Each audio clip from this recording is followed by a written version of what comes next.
तपाईको पेट बारम्बार दुखिरहन्छ, अमिलो पानी आइरहन्छ, खाली पेटमा अझै बढी दुख्छ एवं डकारहरू आइरहने हुन्छ र बारम्बार ग्यास्ट्राइटिस भइरहन्छ।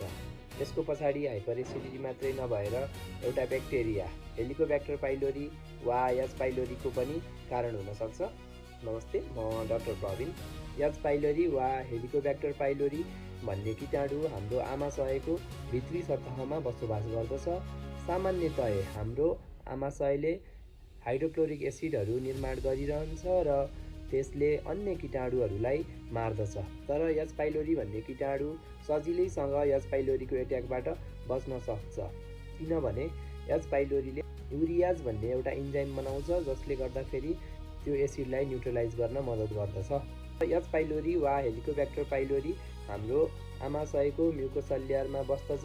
यसले त्यसमा भएको प्रोटेक्टिभ लेयरहरूलाई चाहिँ कमजोर गराइरहन्छ र विभिन्न लक्षणहरू जस्तै पेटमा पोल्ने, दुख्ने, डकारहरू आइरहने, अमिलो पानी आउने जस्ता लक्षणहरू बिस्तारै देखिन्छन् र एक्युट पेप्टिक डिसअर्डर र ग्यास्ट्राइटिसका सम्पूर्ण लक्षणहरू देखिन्छन्। एच पाइलोरी भएका व्यक्तिहरूमा देखिने लक्षणहरूमा पेटहरू पोल्ने, पेटहरू फुल्ने, बारम्बार डकारहरू आइरहने, खाली पेटमा अझै दुख्ने र कहिलेकाहीँ वाकवाकी वा भमिटिङहरू पनि भइरहने हुनसक्छ। एच पाइलोरी इन्फेक्सन खराब खानपिन, खराब पानीहरू पिउने र खराब हाइजिनको कारण सर्न सक्छ र नेपाल जस्तो विकासशील कन्ट्रीमा, डेभलपिङ कन्ट्रीमा धेरै मानिसहरूमा देखिन्छ।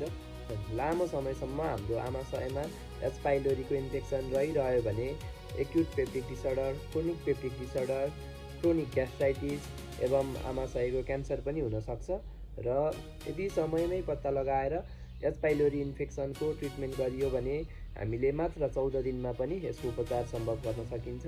एच पाइलोरी छ कि छैन भनेर पत्ता लगाउन सकिने उपायहरूमा हामीले स्टुल एन्टिजेन टेस्टहरू गर्न सकिन्छ, त्यस्तै गरी युरिया ब्रेथ टेस्ट गर्न सकिन्छ, साथसाथै सामान्य रगत परीक्षणहरू एवं एन्डोस्कोपीबाट पनि यसको निदान गर्न सकिन्छ। धन्यवाद।